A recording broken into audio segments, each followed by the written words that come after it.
सूचना केवल हमारे विचार हैं, वित्तीय सलाह नहीं। निर्णय लेने से पहले खुद शोध करें। किसी भी लाभ या हानि के लिए हम उत्तरदायी नहीं हैं। एयू स्मॉल फाइनेंस बैंक ने अपनी नई शेयर होल्डिंग रिपोर्ट्स रिलीज की हैं, जो फाइनेंशियल ईयर की क्वार्टर और पहले हाफ को कवर करता है, जो जून 31 ST 2024 तक चलता है। ये रिपोर्ट कंपनी के शेयर्स की डिटेल्ड जानकारी देता है, जिसमें promoters, promoter groups, foreign investors, public investors और सरकारी एंटिटीज शामिल हैं। प्रमोटर्स शेयर होल्डिंग 2024 के मार्च में 25.45% से 2024 के जून में 22.92% तक डिक्रीज हो गया। ये डिक्रीज दिखाता है कि इस टाइम पीरियड में कंपनी पे प्रमोटर्स का कंट्रोल कमजोर हुआ है। पब्लिक द्वारा हेल्ड शेयर्स का परसेंटेज 12.4% से इंक्रीज होकर 2024 के जून में 19.06% तक का इंक्रीज से देखा गया। ये चेंजेस स्टेट है कि ब्लिक की इन्वेस्टमेंट कंपनी में क्वार्टर टू क्वार्टर इंक्रीज हुई है। डोमेस्टिक इंस्टीट्यूशनल इन्वेस्टर के शेयर होल्डिंग में थोड़ा डिक्रीज आया 2024 के मार्च से 2024 के जून में, जो दिखाता है कि डोमेस्टिक इंस्टीट्यूशंस ने अपने स्टेक को -4.34 से डिक्रीज किया है। FIs,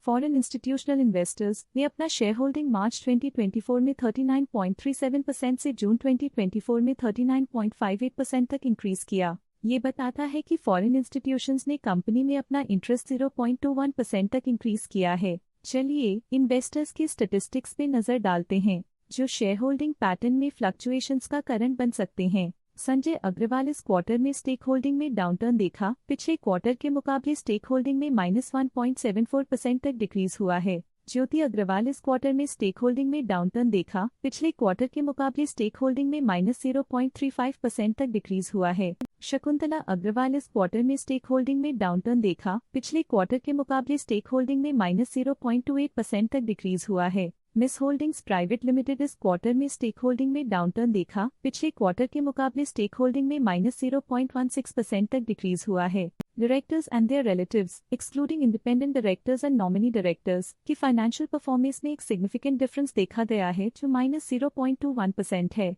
उत्तम तिब्रीवाल की फाइनेंशियल परफॉर्मेंस में एक सिग्निफिकेंट डिफरेंस देखा गया है, जो -0.2% है। की मैनेजरियल पर्सनल की फाइनेंशियल परफॉर्मेंस में एक सिग्निफिकेंट डिफरेंस देखा गया है, जो -0.01% है। ट्रस्ट की फाइनेंशियल परफॉर्मेंस में एक सिग्निफिकेंट डिफरेंस देखा गया है, जो -0.01% है। फॉरेन कंपनीज के पास पिछले क्वार्टर में कोई नंबर ऑफ शेयर्स नहीं थे, लेकिन करंट क्वार्टर में इनके नंबर ऑफ शेयर्स 0.86% है। फिनकेयर बिजनेस सर्विसेज लिमिटेड के पास पिछले क्वार्टर में कोई नंबर ऑफ शेयर्स नहीं थे, लेकिन करंट क्वार्टर में इनके नंबर ऑफ शेयर्स 8.04% है। म्यूचुअल फंड स्लैश ने अपने हिस्से को पिछले क्वार्टर में 14.53% से डिक्रीज करके 12.45% पे ले आए हैं। ये कंसेक्यूटिव क्वार्टर्स में -2.08% स्टेक्स डिफरेंस दिखाता है।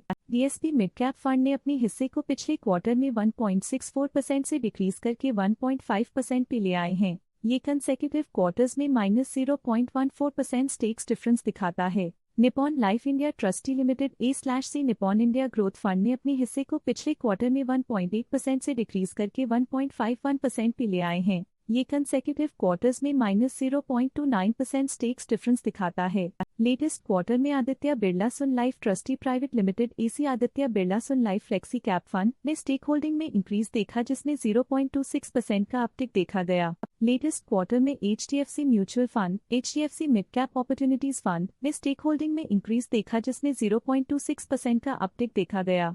कोटक फ्लेक्सी कैप फंड ने अपने हिस्से को पिछले क्वार्टर में 4.46% से डिक्रीज करके 3.1% पे ले आए हैं। ये कंसेक्यूटिव क्वार्टर्स में -1.36% स्टेक्स डिफरेंस दिखाता है। ऑल्टरनेट इन्वेस्टमेंट फंड्स ने अपने हिस्से को पिछले क्वार्टर में 5.54% से डिक्रीज करके 3.2% पे ले आए हैं। ये कंसेक्यूटिव क्वार्टर्स में -2.34% स्टेक्स डिफरेंस दिखाता है। वेस्टब्रिज एफआई ने अपने हिस्से को पिछले क्वार्टर में 4.24% से डिक्रीज करके 1.75% पे ले आए हैं। ये कंसेक्यूटिव क्वार्टर्स में -2.49% स्टेक्स डिफरेंस दिखाता है।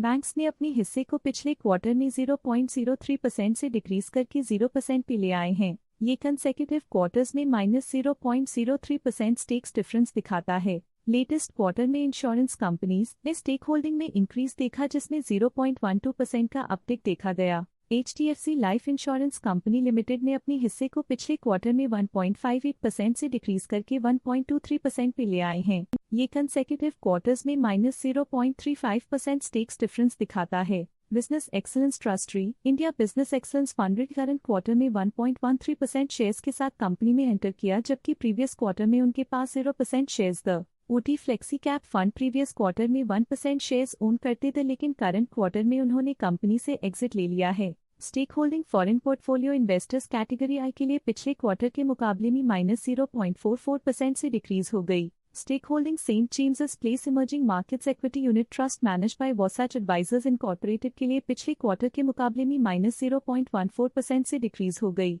Stake holding Nomura India investment fund mother fund के लिए पिछले क्वार्टर के मुकाबले में -0.42% से डिक्रीज हो गई। Stake holding small cap world fund incorporated के लिए पिछले क्वार्टर के मुकाबले में -1% से डिक्रीज हो गई। स्टेक होल्डिंग कैमस इन्वेस्टमेंट्स प्राइवेट लिमिटेड के लिए पिछले क्वार्टर के मुकाबले में -0.4% से डिक्रीज हो गई। Stake holding new world fund incorporated के लिए पिछले क्वार्टर के मुकाबले में -0.42% से डिक्रीज हो गई। इस पिछले क्वार्टर में फॉरेन पोर्टफोलियो इन्वेस्टर्स कैटेगरी 2 की स्टेक होल्डिंग में एक नोटवर्दी इंक्रीज देखा गया। उनके स्टेक होल्डिंग में 0.65% का सिग्निफिकेंट इंक्रीज देखा गया। Stake holding Janchor partners pan Asian master fund के लिए पिछले क्वार्टर के मुकाबले में -0.12% से डिक्रीज हो गई। डीएफ इंटरनेशनल पार्टनर्स 2 LLC के पास प्रीवियस क्वार्टर में 0 अमाउंट ऑफ शेयर्स थे, लेकिन करंट क्वार्टर में 1.62% शेयर्स ओन करते हैं। वह था कंपनी का करंट शेयर होल्डिंग पैटर्न। देखने के लिए धन्यवाद।